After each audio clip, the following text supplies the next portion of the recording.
Bienvenidos a un nuevo capítulo de Oncología en una cáscara de nuez, el podcast de oncología en español. Hoy día tenemos un capítulo muy interesante en el que vamos a abrir el gran capítulo de los cánceres digestivos.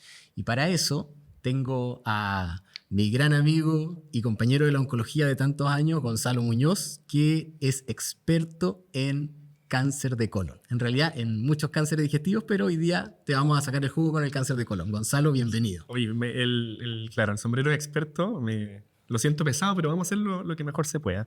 ¿Cómo estás tú, Diego? ¿Bien? Bien, contento. Sí, contento. ya te acostumbraste a vernos las caras, ¿o no? Sí, mira, es raro. Y yo tenía harto miedo de pasar del podcast de voz solamente al video podcast porque dije, quizás si la gente nos ve, se puede asustar, se puede decepcionar, Hay que vestirse mejor. se puede sentir engañada. Claro, hay que peinarse, Claro, cortarse el pelo. Ya no podemos ir sin duchar. Exacto. Pero bueno, oye, así que pongámonos de mano a la obra porque hay harta tela que cortar acá, Así estos es. años. Y vamos a hablar de cáncer de colon. ¿Tu enfermedad favorita? Casi. No sé, podría ser, porque es tan frecuente que me toca verlo mucho, ¿no es cierto? Él es el segundo cáncer más frecuente para las mujeres de Chile, para los hombres de Chile. Entonces, es una enfermedad que uno ve harto. Yo sé que tú no te dedicas a digestivo, pero seguro igual te ha tocado ver muchísimos pacientes. Sin duda, sí, muchos. Y algún pulmón que tiene además cáncer de colon. Bueno, sí, eso sí que ya es más raro. Sí. Oye, Gonzalo, y contextualizando, ¿qué es el cáncer de colon y por qué es tan importante hablar de él hoy día? Bueno, es una enfermedad, es un tumor, ¿no es cierto?, que se produce en el colon. Nosotros hablamos en general de cáncer colorectal porque entendemos más o menos como una misma enfermedad los tumores del colon y el recto. Vamos a ver, ¿no es cierto?, a lo largo de los capítulos que hay algunas consideraciones distintas y sabemos que es una enfermedad que es muy frecuente, como dijimos, ¿no es cierto? Se presenta en general alrededor de los 60, 65 años, lo más frecuente, aunque estamos viendo que hay cada vez personas más jóvenes. Mira, ahí tocaste un punto interesante, eso de la juventud y el cáncer de colon. Yo me acuerdo que cuando salí de la beca, vi bastante cáncer de colon en esos meses, y las primeras dos personas que me tocó ver con cáncer de colon tenían 27 y 31 años. Chuta. Imagínate, entonces uno viene preparado como para ver personas mayores, ¿cierto? Pero te llega este choque de realidad que a ti te debe tocar frecuentemente. Claro, de hecho, el cáncer colorectal es como uno de los estandartes de este fenómeno que vemos que es transversal a todo el mundo y transversal a muchos cánceres. Cada vez se van volviendo más jóvenes, ¿no es cierto?, las personas al momento del diagnóstico. Sí. Tuvimos un capítulo de esto, así que lo pueden revisar, pero efectivamente es algo que está pasando. Una cosa, quizás por decir no tan mala que tiene el cáncer de colon, es que la gran mayoría de los casos se diagnostican localizados, ¿no es cierto? Claro. Si uno quisiera ocupar algún número clásico, entre un 85, 87.5% de los casos son localizados, y eso tiene que ver también existen estrategias de screening. Es un tumor que igual en general produce síntomas, ¿no es cierto? Claro. Ya sea por cambio del tránsito intestinal, como hablamos en el capítulo de generalidades. Así que localizado, ¿te refieres a etapa 1 a la 3? 1 a la 3, exactamente. O sea, sin metástasis. Ya, por supuesto que un porcentaje no menor de eso después desarrolla la metástasis, pero al momento del diagnóstico, ahí habitualmente lo que ocurre es eso, ¿no es cierto? Sí. Y en el caso del cáncer de colon localizado, ¿cierto?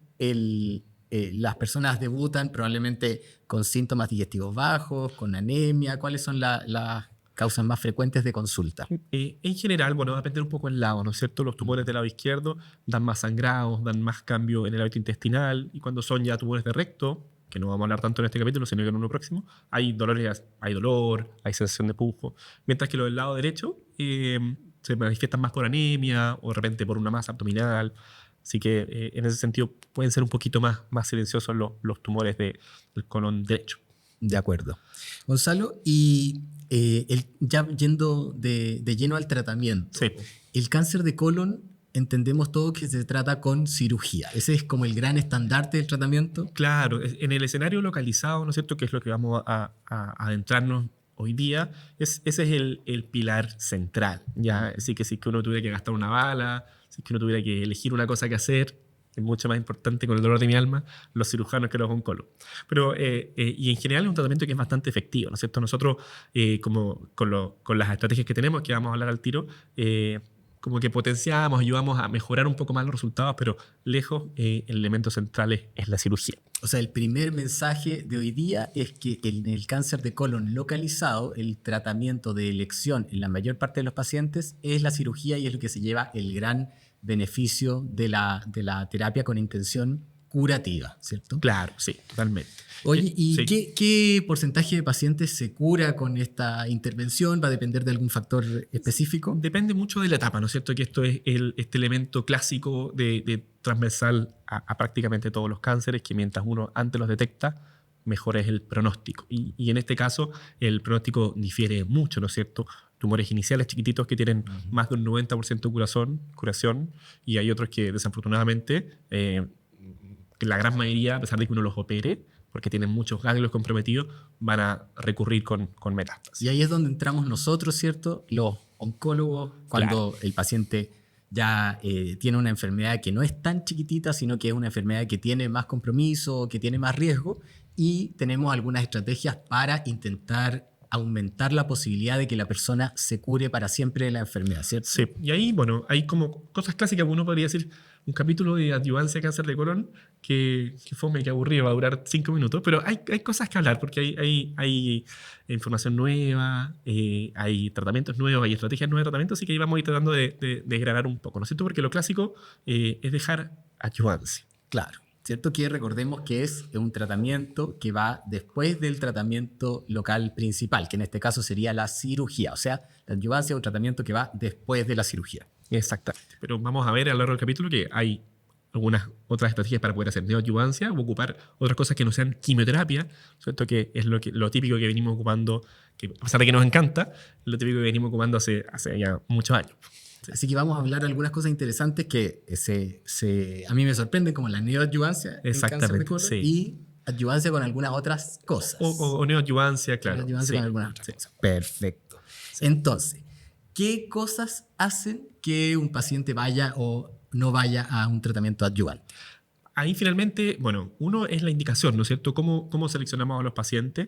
Que hay distintas estrategias o distintas herramientas que uno considera. Lo típico es la etapa. ¿Ya? En general, a los pacientes de etapa 2, si uno quisiera, vamos a ser así bien algorítmicos, porque esto obviamente tiene muchos matices, pero con fines, ¿no es cierto?, educativos, vamos a tratar de esquematizarlo lo más posible. Entonces la etapa, ¿no es cierto?, los etapa 2, ahí dependen un poco de los factores de riesgo, ¿no es cierto?, que son esos tumores que son más grandes pero que no tienen ganglio. Los etapa 3 en general tienen indicación de adyuvancia, pero depende de otras cosas, depende también no es que todo paciente de etapa 3 vaya a recibir adyuvancia, porque puede estar el paciente no en buenas condiciones, ¿no es cierto? Sí. Uh-huh. Sí. ¿Y etapa 1? Etapa 1 no tienen indicación de adyuvancia. Esos pacientes en general se consideran curados, ya sea si se trataron endoscópicamente, que puede ser, o con cirugía, pero eso basta. Tratados endoscópicamente. Sí. ¿Y ahí qué tratamientos existen? En general hay pólipos que en el fondo se pueden resecar y ya hay ciertos criterios que si con eso se cumple la resección curativa, ese paciente no requiere una cirugía. Y la tasa de curación es alta. Es alta, claro, sobre el 90%. Sí. Perfecto. Y se evita una intervención mayor. Así que, pero bueno, nosotros no somos ni endoscopistas ni somos cirujanos, así que adentrémonos en la terapia sistémica, ¿no es cierto? Entonces, ¿cómo te enfrentáis tú, digo, un paciente con un cáncer de colon etapa 2? Recordemos que sería un T3, T4 sin ganglios comprometidos. Sí, pues bueno, ahí primero ver quién es la persona, ¿cierto? Cuáles son sus particularidades, y lo más importante es presentarle al paciente que tiene una enfermedad que es potencialmente curable. Entonces ese es como mi caballito de batalla, en el que yo le diría a un paciente: esta es una enfermedad que tenemos la intención de curar para siempre y que hay distintas estrategias para lograrlo. ¿Cómo aplicáis tú el concepto de adyuvancia a los pacientes? Porque no es tan fácil. Mira, hay mucha, no sé si te pasa, a mí me pasa mucho que llegan con esto como de la quimio preventiva. Claro. Que sí. pucha, no es tan correcto, No es tan preventiva, claro. pero bueno, no sé. Sí, pues mira, yo les digo que Esto lo habíamos hablado. Lo habíamos hablado, sí. sí. Ya, pero dale, dilo. Yo le digo que a mí me gusta el campo, entonces yo le digo que el cáncer es como si tuvieran un campo, ¿cierto? Como una parcela, y hubiera un árbol, como un manzano, por ejemplo, muy, muy, muy cargado, ¿cierto? Entonces, que uno quiere sacar el manzano y que no vuelva a aparecer ninguna manzana nunca más. Nunca más en la vida. Nunca más en la vida. que aunque podría usar otra Claro, una cosa más mala. Sí, claro, una maleza. burra. Sí, una maleza. Pero bueno, uso la del manzano. Y que cuando uno quiere sacar el manzano, ¿cierto? Tiene que hacer una excavación y sacar lo que es el equivalente a la cirugía. Pero que como el manzano venía tan cargado, es muy posible, o es posible, que dependiendo de lo cargado el manzano, hayan quedado semillas de manzana sembradas en el campo, alrededor del tumor o incluso más lejos del tumor o del árbol. Y que lo que nosotros hacemos con los químicos que tiene la quimioterapia es intentar esterilizar la zona para que esas manzanas que quedaron escondidas, sembradas debajo de la tierra, se mueran y no puedan volver a salir. Y si es que llegan a volver a salir, que en vez de que salgan al otro año, salgan en 3, 5 o 10 años más. O sea, que se demore más en volver la enfermedad si es que tenía que volver sí o sí. Entonces, muchas personas lo entienden con la analogía del campo y me ha resultado bien, sobre todo personas que tienen vinculación, ¿cierto? a la cosa de la naturaleza, los agricultores. Sí, está bien. Sí. Así que eso me gusta. Perfecto. ¿Tú cómo lo explicas? Yo quizá... Mira, debo decir que desde que me contaste esto del campo te lo he robado un poquito, porque yo hablaba como de pedacitos de tumor o células de tumor que quizás puede ser demasiado específico, pero que quedan dando vuelta y que uno de eso trataba como de eliminarlo, que esto como de que el cáncer vuelva, no es que el cáncer se fue, ¿no es cierto? Es que siempre estuvo ahí y es la misma enfermedad, que eso a veces no es tan intuitivo de entender. Sí, claro. Por ejemplo, la gente dice, bueno, tuve cáncer de colon y ahora me volvió a los pulmones, entonces ahora tengo cáncer de pulmón. Sí, pero en verdad era cáncer de colon que está sembrado en los pulmones. Claro. Entonces, bueno, eligiendo a los pacientes etapa 2, ¿no es cierto? Si nos acordamos cuando estábamos en la beca, habían algunos factores clásicos, ¿no es cierto? Yo los voy a nombrar porque tengo que hacerlo, que es que el tumor, ¿no es cierto?, comprometa la serosa, que sea un T4 o que invada otro órgano, un T4A o un T4B. Y otras cosas de cómo se hizo la cirugía, cómo debutó el paciente, cómo los exámenes que tenía, ¿no es cierto? Que el tumor esté perforado, claro, que se hayan recolectado menos de 12 ganglios. Qué interesante eso de los 12 ganglios. Siempre me ha llamado la atención porque es un dato bien duro y que uno no se lo imaginaría como un factor de riesgo para recurrencia. Sí, yo creo que es como un poco el espíritu que traduce eso detrás, es que la cirugía no haya sido con una intención oncológica. Claro. ¿Ya? Entonces, de repente pasa que se hace una cirugía así como debe hacerse y uno encuentra 11 ganglios. Y eso, a mi modo de ver, por lo menos, si es que fondo no debería ser un elemento para considerar dejar la quimioterapia, porque al final el espíritu que hay detrás de ese factor de riesgo es ese, que la cirugía haya sido como medio incompleta. Es raro que pase igual, porque en una segunda o tercera búsqueda los patólogos suelen encontrar ganglios que uno a veces se los imagina como que es una cuestión así, fácil, una pelotita marcada, y no están así, no están así. Entonces, vienen una sopa ahí de grasa, tejido conectivo, etc. Sí. Y ya como para ir al manual de cortapalos, que en oncología nunca existe mucho, pero ¿a qué paciente operado de cáncer de colon localizado en etapa 2 le darías quimioterapia adyuvante? Yo, en general, vamos a entender esto que es un paciente que está en condiciones de racibila, ¿no es cierto? Claro. En general, para mí es un factor de riesgo muy importante que sea ante 4. Yeah.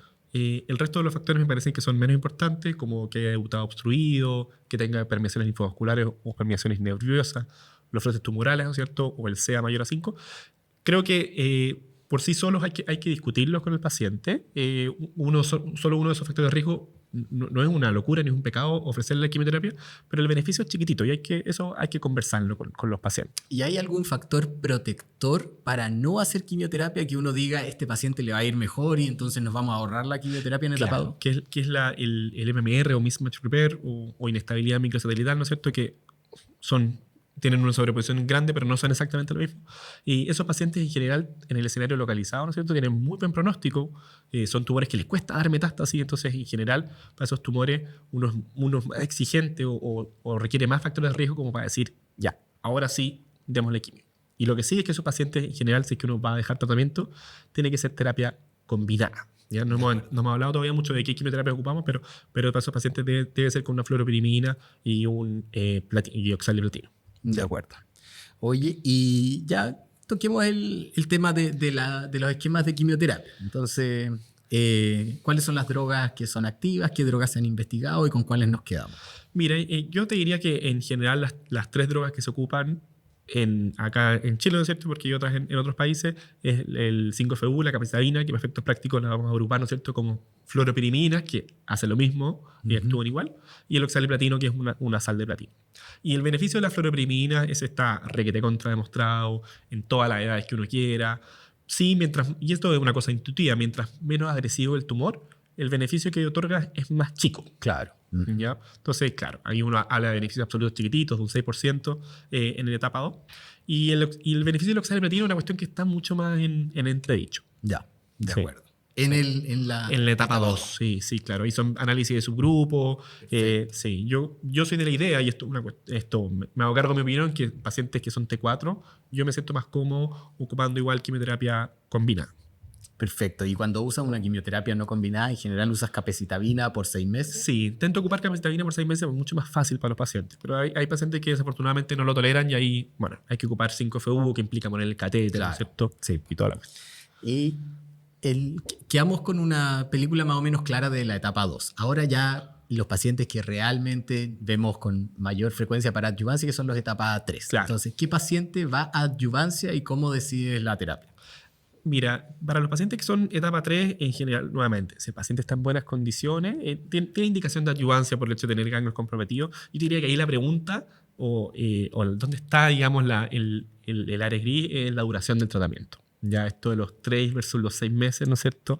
La iniciativa hoy día, probablemente ahí es donde uno quizás pudiera tener algunas dudas. Yo creo que un paciente que etapa 3 que está en condiciones, uno debería siempre ofrecerle adyuvancia. El paciente, Claro. obvio que es libre siempre de decir que no, y está bien. Al final uno tiene que presentar los datos lo más claro posible. Po. Sí, pues. Y hay no solamente toxicidades desde el punto de vista de lo físico, de los síntomas, ¿cierto? Del riesgo de neutropenia, de mucositis, de neuropatía, sino que hay otras toxicidades también. Ya a mí me gusta mucho esto de la toxicidad temporal, del tiempo que uno gasta. Sí, po. ¿Cuánto tiempo tú pasás en la sala de quimioterapia o en los traslados al centro de cáncer? Hacerse o los las exámenes, consultas? no sé qué, es mucho, No, es mucho tremendo. tiempo. Entonces, al final, la decisión de adyuvancia, ¿cierto? Tiene un componente oncológico, de outcomes oncológicos, pero también un componente de vida. Porque Sí, po. Hay un estudio, nada que ver, pero es de cánceres biliares, que evalúa el uso de Folfox en segunda ¿Ya? línea. Y esto no es para no dejarlo, digamos, pero es para tenerlo en la cabeza, que el beneficio absoluto que da en tiempo, la diferencia en mediana, versus la toxicidad temporal, ¿ya? era menos el beneficio en sobrevida que el tiempo que uno destinaba al tratamiento. Entonces al final era como que el paciente solo ganaba tiempo Sí, para tratarse. Para tratarse. Tremendo. Bueno, Igual entendiendo que esto es como una sobresimplificación, porque Sí. no es que la mediana tiene su qué. a mí me pasa en célula pequeña que la segunda línea estándar que más utilizamos en Chile, o no que más utilizamos, pero como que está así más en el inconsciente colectivo, ¿Ya? en célula pequeña, en segunda línea, que célula pequeña es una enfermedad súper agresiva, ¿cierto? De mal pronóstico en globo, y que la segunda línea, el beneficio es corto. Usamos Topotecan, Ya. que es una droga que no tenemos oral en Chile, entonces se usa por 5 días Uf. endovenosa. Entonces el paciente tiene que estar yendo al centro de cáncer por 5 días continuos cada 3 semanas. Entonces al final estáis gastando una semana Completa, solo en la quimio, digamos. Quimio, claro. Sí. Más el control, más los exámenes de sangre, más si tienes una complicación. Entonces uno dice, chuta, ¿cuánto estoy ayudando? Sí. Bueno, pero imaginémonos al paciente fit, que está en perfectas condiciones y que está muy motivado con hacer la quimio. Y ese paciente yo sí le ofrecería quimioterapia, y puede ser Folfox o Capeox. Y tú me podrías decir, ¿es lo mismo? Es lo mismo, pero no es igual. Yo te diría sí, pero no. Sí, Sí, pero no, porque hay estudios en el escenario metastásico que muestran que son muy comparables. Sí. Pero pasa esta cuestión de que, por alguna razón, dar Capeox por 3 meses pareciera ser igual en un grupo de pacientes, que les voy a contar, que 6 meses y no para Folfox. Qué cosa más rara eso. Yo Es nunca lo he entendido, la verdad. Es súper raro, pero... ¿Tiene sentido biológico? La verdad es que no.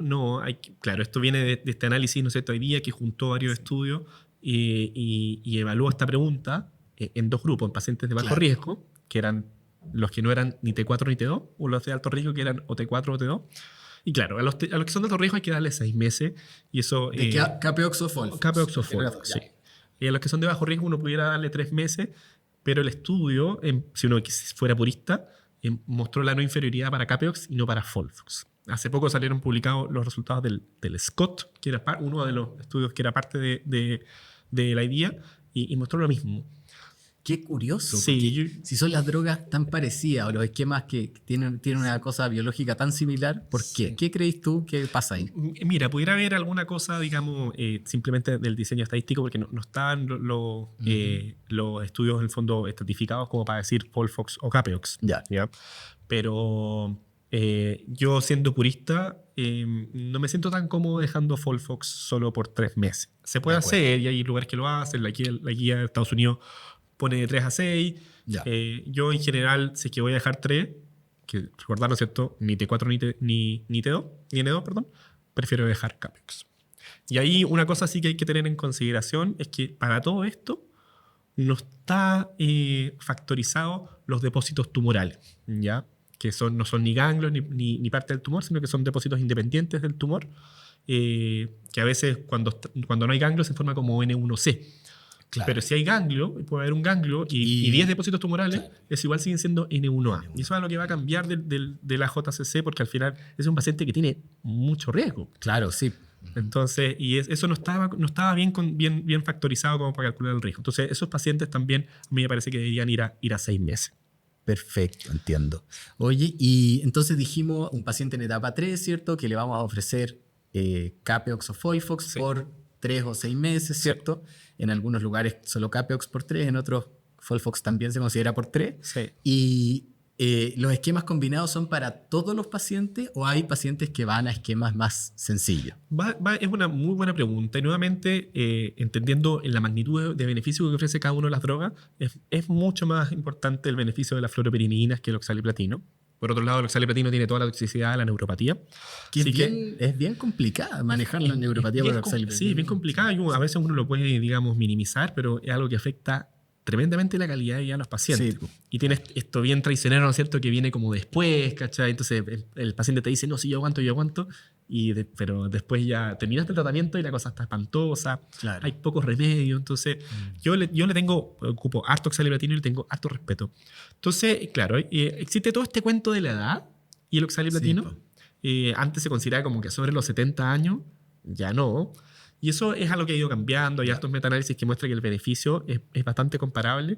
Pero yo te diría que probablemente sobre los 80 siempre uno tiene que hacerlo con una evaluación geriátrica, por supuesto, pero sobre esa edad probablemente el beneficio no justifica los riesgos. Hay algunos estudios japoneses que muestran que no hay mucho beneficio de dejar oxaliplatino en esa etapa. Entonces, yo a esos pacientes en general los considero para fluoropyrimidina sola, pudiendo ser capecitabina o 5-FU independientemente. Perfecto. Recordar que esto siempre estamos hablando en el escenario localizado. Claro. ¿Cierto? Y no está más decir que el irinotecan en el escenario adyuvante está requete contra demostrado. No sé si requete contra, pero hay un estudio que es bien categórico en decir que no sirve. Así que eso para tener. Perfecto. Entonces siempre fluoropyrimidina menos oxaliplatina. Sí. ¿Y hay pacientes que por el riesgo pudieran ir a una fluoropyrimidina sola? En etapa 3, yo te diría que no. No, solo por el riesgo de la enfermedad. ¿Solamente en etapa 2? En etapa 2, exactamente, sí. Pero sí puede haber un paciente que por su condición física, porque tenga mucha neuropatía diabética, etcétera, no dice, bueno, mejor dejemos solo esto. ¿Y qué porcentaje aporta en curación la quimioterapia adyuvante y cada componente de esta? Mira, qué buena pregunta. Yo creo que son números que es importante conocerlos porque uno es intuitivo al paciente mostrárselo y decir, bueno, estos son los números. Sí. Y obvio que estos son un poco rangos, ¿no es cierto? Pero en general en el escenario de la etapa 3, el beneficio va entre un 10 a un 20%. Ya hay un modelo bien interesante. De curación. Claro. O sea, en general es de sobrevida libre de recurrencia, pero está bien establecido que la sobrevida libre de enfermedad a los 3 años es un muy buen surrogate de la sobrevida global en esta enfermedad. Entonces eso está estadísticamente por lo menos demostrado. Y entonces esa es la magnitud del beneficio. Y mientras más avanzado, es peor el pronóstico, pero más ayuda a la quimio. Entiendo. Sí. Oye, y en pacientes que en el fondo tienen enfermedad localmente avanzada y tienen indicación de quimioterapia combinada, ¿cómo tú les planteas lo de los efectos adversos de estos esquemas? ¿Qué les cuenta? ¿Cómo es tu approach? Mira, yo tengo así un speech que aprieto play y ¿Ya? el dibujito, todo el cuento, como así aprendiste tú, así aprendí yo. Pero les hablo, bueno, de la toxicidad digestiva, o sea, gastrointestinal, que es algo que ocurre, ¿no es cierto? La diarrea, sobre todo. No tanto, en menor medida las náuseas. Les hablo de la fatiga, que es algo que también viene transversal a la quimio. Y les doy harto énfasis, sí, a la neuropatía, porque para mí es importante que el paciente la entienda, porque así la podéis ir monitorizando ciclo a ciclo para ver en qué etapa vais. Porque pasa esto como que el síntoma cambia y deja de ser una cosa bien dependiente del frío, como parestesia, pinchazo, Sí. a ser una cosa mucho más de hipoestesia o adormecimiento. Ya. Y ahí un poco está cambiando la fisiopatología de detrás y por lo tanto ahí hay que tener un poco más ojo y eventualmente ir ajustando las dosis. Perfecto, por eso es tan importante igual la experiencia en manejar muchos pacientes que tengan neuropatía. Sí, porque sí. agarrar un poco la mano de la neuropatía. Sí, po. Oye, y... Yo te había ya adelantado que, bueno, que la quimio, ¿no es cierto? Esto es lo clásico y esto es lo que sale en todos los libros, pero hay algunas cosas, no sé si nuevas, pero eventualmente ha agarrado cierto vuelo la posibilidad de hacer neoadyuvancia. ¿Qué tú te ha tocado hacerlo? ¿Lo has visto? Yo sé que tú te traes pocos pacientes con cáncer de Sí, colon, pero los que he tratado han sido como con cosas más bien como misceláneas. Entonces, sí, pues me tocó una vez un paciente que tenía una enfermedad muy localmente avanzada y unos ganglios retroperitoneales dudosos. Sí, pues. Entonces estaba muy sintomático, pero no tenía metástasis a distancia, así que le partí quimioterapia. Claro. Y no anduvo muy bien, tuvo enfermedad estable, pero llegaron después el análisis de inestabilidad microsatelital que salió con deficiencia de reparación de mismatch. Así que en ese escenario le partimos inmunoterapia y tuvo una respuesta extraordinaria, completa. Se le perforó el tumor, en el fondo tuvo una complicación por la gran respuesta. Y después, obviamente, se operó, se hizo una cirugía oncológica, no tenía enfermedad y ahora lleva años libre de enfermedad. Entonces, bueno, sí, pues ahí tenemos que separar dos grupos, ¿no es cierto? La neoadyuvancia es los que son proficientes ¿ya? y los que son deficientes, como tu paciente. En el escenario proficiente hay un estudio que se llama Foxtrot, que ya tiene algunos años, y salió uno nuevo que se llama Optimal. Y la verdad es que ninguno fue tremendamente convincente, pero lo interesante es que salió publicado un metaanálisis que mostraba que pareciera ser que agrupaba este estudio y un par más, que había un beneficio en sobrevida de dejar quimioterapia neoadyuvante. Entonces eso medio como que... versus adyuvancia. Versus adyuvancia completa. Vino a remover un poco las cosas como lo hacíamos. Igual es difícil porque todos esos estudios, la estrategia que ocupan es bien dispara. Hay algunos que dejan solo 3 ciclos, hay algunos que dejan 4 ciclos, hay algunos que dejan 6 ciclos. Entonces yo te diría que es una herramienta que hay que tener en consideración, pero no creo que sea para todos los pacientes, ¿ya? Porque siempre está el riesgo de sobretratar.